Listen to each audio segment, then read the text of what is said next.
Welcome back मेरे दोस्तों, मैं इंजीनियर गणेश गुप्ता आपका स्वागत करता हूं एक बार फिर से जीनियस मास्टर यूट्यूब चैनल पर। मैं आज आपको बताऊंगा कि अपने बिल्डिंग या प्रोजेक्ट को बनाने में या खुद का अपना घर बनाने में एक इंजीनियर की अहम भूमिका कैसे होती है। अगर आप एक इंजीनियर से कंसल्टेंट करते हैं तो आपको कैसे कैसे वो बेनिफिट दे सकता है। तो जैसे कि आप अगर किसी इंजीनियर से कंसल्टेंसी लेते हैं तो आपको बहुत सारी बेनिफिट देता है कि जैसे कि मान लीजिए वो 4 फेज पे मुख्यतः काम करता है। मुख्यतः 4 फेजों पे काम करके वो आपके सपनों को, आपको कमाए हुए पैसे को, आप हर आदमी का सपना होता है, हर आदमी पैसा कमाता है और उसका एक सपना होता है कि उसका जीवन में एक अच्छा सा प्यारा सा घर हो, वो जिस प्रकार से सोचता है। तो अगर आप इंजीनियर से कंसल्टेंट करते हैं तो आपको उस सपने को पूरा करता है। जैसे कि मान लीजिए वो मुख्यतः 4 फेज पे काम करेगा। पहला फेज वो क्या होगा, प्लानिंग फेज होगा। प्लानिंग फेज में इंजीनियर आपके लिए क्या काम करेगा कि जैसे मान लीजिए आपकी प्लाट या ज़मीन जो भी है तो उसको वास्तुशास्त्र के हिसाब से उसके एक एक इंच जगह की कीमत को भांपते हुए वो एक इंच की जगह की को यूज़ कैसे करना है वो आपको बताएगा और आप ये प्रॉपर बताएगा कौन सी चीज़ें कहाँ पे रखनी है, कैसे रखनी है, कहाँ पे आपका ये सेटअप होगा, कहाँ पे आपका किचन सेटअप होगा, कहाँ बेडरूम होगा, कहाँ पर। तो ये प्रॉपर मैप बना के मतलब प्लानिंग करके देगा आपको, जिसको आप नक्शा कहते हैं, वो बना के देगा। सेकंड फेज पे बात करें, अगर दूसरी फेज पे कौन से काम करेगा तो आपकी वो डिज़ाइनिंग फेज पे काम करेगा। डिज़ाइनिंग फेज का मतलब ये हुआ कि अगर हम टेक्निकल भाषा में ना बोलते हुए आमतौर की भाषा पर बात करें आपसे, तो डिज़ाइनिंग फेज के बारे में बात करें तो क्या होता है, जैसे कि आप आमतौर पर देखते आ रहे हैं कि मिस्त्री जैसा भी कोई भी, जैसे मान लीजिए हमारे स्ट्रक्चरल मेंबर या हमारे घर के जो मेंबर हैं जो बनाने में हमारे लगता है, जैसे कि बीम है, कॉलम है, दीवार है, छत है, जो भी बनाने में आते हैं मिस्त्री बोलता है कि नहीं इसको इतना मोटाई का, इतना लंबाई का, इतना चौड़ाई का बनाना है तो बना देता है। नहीं, कोई स्टैंडर्ड नहीं होता है, लेकिन एक इंजीनियर क्या करेगा, वो स्टैंडर्ड पे बनाएगा।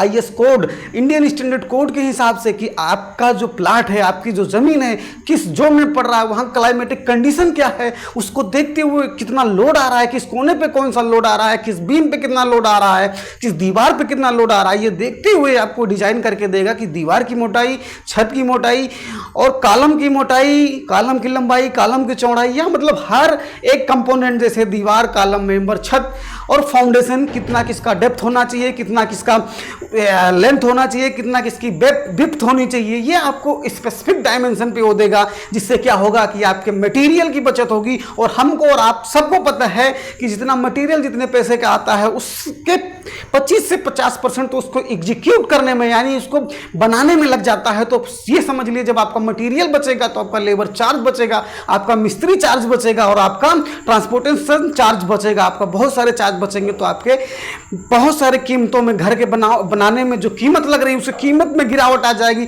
इस प्रकार से आपकी कीमत को कम करेगा एक इंजीनियर। और तीसरे फेज जिसे हम लोग बोलते हैं वो आपके एस्टीमेट फेज पे काम करेगा। एस्टीमेट फेज में आपका क्या काम करेगा वो कि आपको प्रॉपर जो मैप या प्लान या डिजाइन बनाया गया उसके हिसाब से वो बताएगा कि आपके जो बिल्डिंग है या घर है जो अपना बनवा रहे हैं उसमें कौन सा मटेरियल कितना लगेगा, कितनी क्वांटिटी में मटेरियल लगेगा आपके घर में और टोटल कीमत कितनी लगने वाली है आपके घर में। आप पूछेंगे इसका यूज कहाँ पे आएगा, तो इसका यूज आप जब कभी भी आप कंस्ट्रक्शन के लिए या अपने घर को बनाने के लिए जब बैंक से लोन लेने जाएंगे तो क्या आप अपने मुंह से बताएंगे कि हमने इतना पैसा खर्च किया, तो बैंक मानेगा तो है नहीं ऐसे।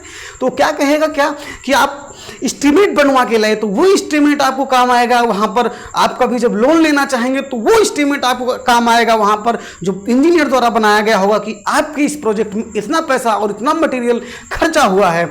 ठीक है, उसके बाद वो चौथे फेज पे जिसे क्वालिटी इंश्योरेंस और क्वालिटी कंट्रोल कहते हैं उस पर काम करेगा। तो इस फेज में आपको इंजीनियर कंसल्टेंट करेगा, आपको कंसल्टेंसी देगा कि जो है आप कौन सा मटेरियल कहाँ पे यूज़ करना चाहिए जिससे आपके बने बनाए घर पे कोई प्रॉब्लम, कोई दिक्कत, कोई क्रैक, कोई पैचेस, कोई वाटर पैचेस, कोई वाटर लीकेज कुछ भी ना आए, जिससे आपकी सर्विसिबिलिटी घर की लॉन्ग टाइम तक बनी रहे, जिस पर आपकी सर्विसिबिलिटी जो है स्ट्रेंथ के साथ साथ आपकी सर्विसिबिलिटी भी अच्छी हो उस घर की।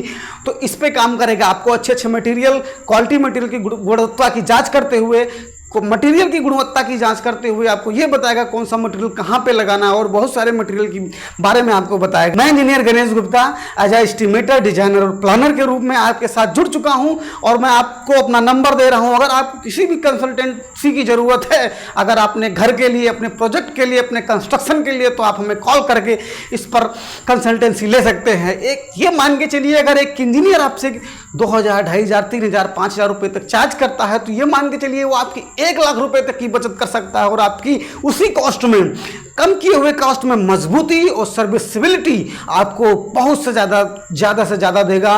और उसके बाद में आपके हर एक पैसे की कीमत जो है वो अच्छे से समझ के एक एक पैसे की यूज़ कहाँ पे करना है, कैसे यूज़ करना है, वो आपको प्रॉपर गाइडेंस देगा। अगर आप चाहते हैं हमसे जुड़ना तो आप इस नंबर पे संपर्क करना। अगर आप चाहते हैं हमसे जुड़ना तो आप इस नंबर पे संपर्क कर सकते हैं। मैं engineer Ganesh Gupta as a designer, estimator और प्लानर आपके बीच सहयोग करने के लिए आपका मैं हमेशा तत्पर हूँ।